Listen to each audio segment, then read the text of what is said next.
সকাল সকাল match start দিতেই দেখি রিজনের টপ 10 আমার ম্যাচে। ভয় পাওয়ার কিছুই নাই, কারণ আমি নেমে পড়েছি ক্লক টাওয়ারে এবং নামার পরেই একটা টিম ওয়াইপ আউট করে ফেললাম। আজকে আমার মিশন হলো যেভাবেই হোক রিজনের টপ 10 প্লেয়ারটাকে এলিমিনেট করে দেব। তো কলজা ভরা সাহস নিয়ে চলে গেলাম ফ্যাক্টরিতে এবং সেখানে গিয়ে আর একটা টিমকে ওয়াইপ আউট করে ফেললাম।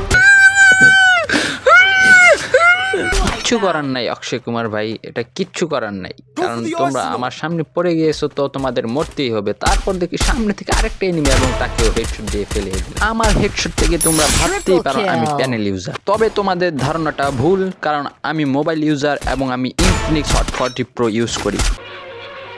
আমি বিশ্বাস করি না।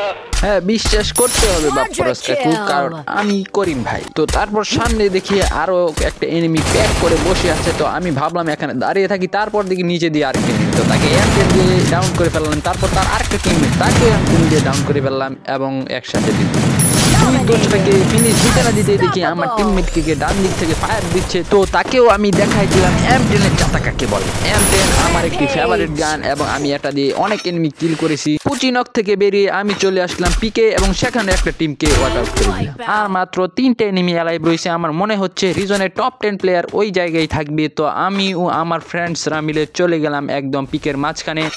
সেখানে গিয়ে করে দিলাম রাশ এবং একটা হেডশট দিয়ে ফেলে দিলাম। তারপর সামনে গেলাম, ও নো নো নো, আরে আরে আরে এই গান না তো, ও আরেকটা শট এবং আরেকটা ডাউন। অপরদিকে একটা ক্রিমিনাল আমার টিমমেটকে ডাউন করে দিল এবং তাকে মারার জন্য আমি ছুটলাম ওজন হয়ে। সে আমার কাছ থেকে পলাতে চাচ্ছে এবং তারপর আমি করে দিলাম একদম ডিরেক্ট রাশ, একটা গ্লুয়াল এবং শট, আরেকটা শট, ও নো ফুল ড্যামেজ, তাকে আবার দিলাম, ও নো নো নো, ও টিম ওয়াইপ আউট। 11 কিল ডান হয়ে গেছে। আর মাত্র একটা এনিমি অ্যালাইভ রয়েছে, তাকেও যেভাবে হোক টিম ওয়াইপ আউট করতে হবে এবং বুইয়াটা ছিনিয়ে আনতে হবে। যেভাবেই হোক তাকে করিম ভাইয়ের হাতে মরতেই হবে। সে আমাকে একটা শট দিয়ে দিল, সে এয়ার ড্রপের পেছনে পলায় আছে। তো আমি ভাবতেছি একটা গ্রেনেড পোক করে মারবো, তো একটা গ্রেনেড হাতে নিলাম এবং পোক করলাম। সে কি আমার পোক করা গ্রেনেডে ড্যামেজ খাবে দেখার বিষয়। হ্যাঁ, ড্যামেজ খেয়েছে। তো তার উপর আরেকটা গ্লুয়াল ভাঙার গ্রেনেড মারলাম, তো দেখা যাক সে এখন আমার কাছ থেকে বেঁচে ফিরতে পারে কিনা। এবং অনটেবের চেষ্টা, কিছুক্ষণ হোল্ড করে দেখি সে কি করে। সে আমার কাছে আসতে আমি তার উপর রাশ করে দেব, তো একটু হোল্ড করার চেষ্টা করতেছি, দেখা যাক সে আসে কিনা।